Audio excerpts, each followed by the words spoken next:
I can't stand my mind. I always think such negative things about my man and he doesn't give me reason to. So I'm going to do my best giving you a summary of the mental math that my neurodivergent mind had to sort through. So I could set aside the thoughts that were affecting my relationships so that I could be present and enjoy those relationships without distorting in unhealthy ways.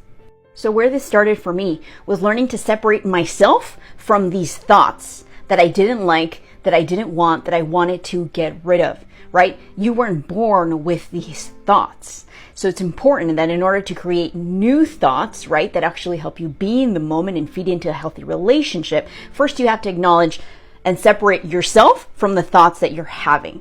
You weren't born with these thoughts, right? Thoughts are just information that our mind sends to us to help us interact and live on a daily basis, right? But those thoughts are little bundles of information that our mind created after registering information through countless experiences throughout our life.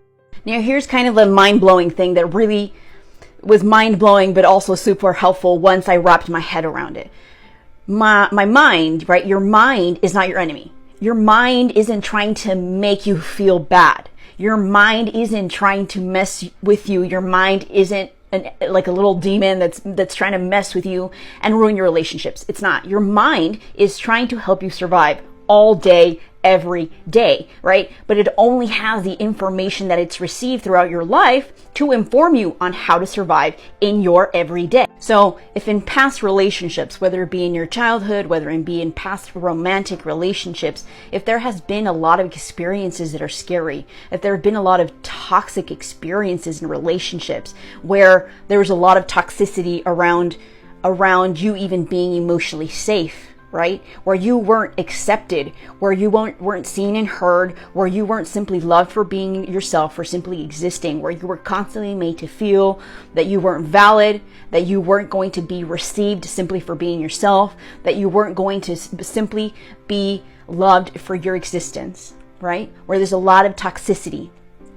Your mind registered all of those experiences, associated those experiences with your sense of being enough, right? With your sense of being safe with others, of feeling accepted around others, of being tended to around others, right? It came to associate those past experiences with these basic emotional needs that we have.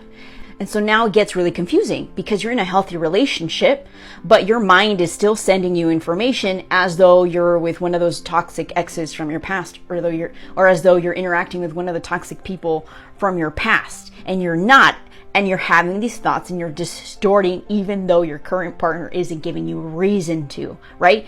And it's absolutely reasonable for you to feel confused and for it to be frustrating because you just want to not have these thoughts and move on and enjoy the present relationship. And that totally makes sense. I absolutely get that feeling. I've been there. And so what worked for me in that situation is stepping in to basically teach my mind, right? My mind had a whole bunch of information from the past that was not relevant and not healthy.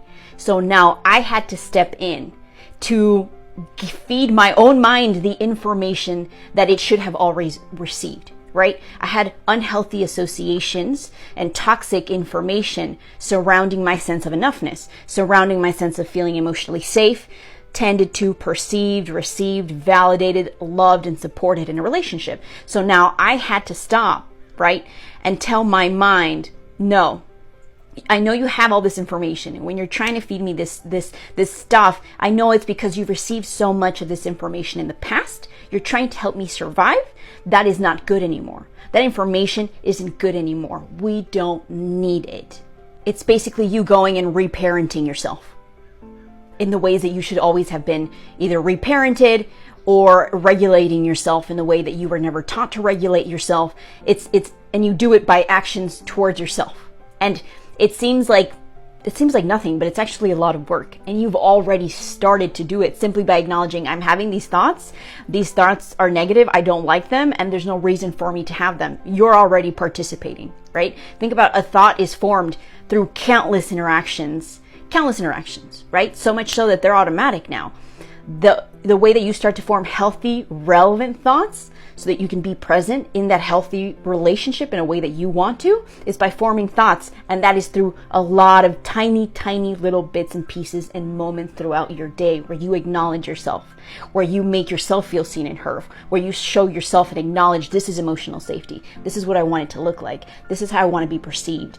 And by perceiving yourself, I would do it simply in the mirror by perceiving myself when I used to just hate seeing myself, by sitting down and like listening when I was anxious. All of those things are you giving yourself healthy forms of information about how to perceive yourself, how to see yourself. And that counters the information that you received from your past. So your mind starts forming new pathways on how to behave, on how to give you information, on how to think, so that it can tune and become in sync with the state of mind that you want to be in with your relationship.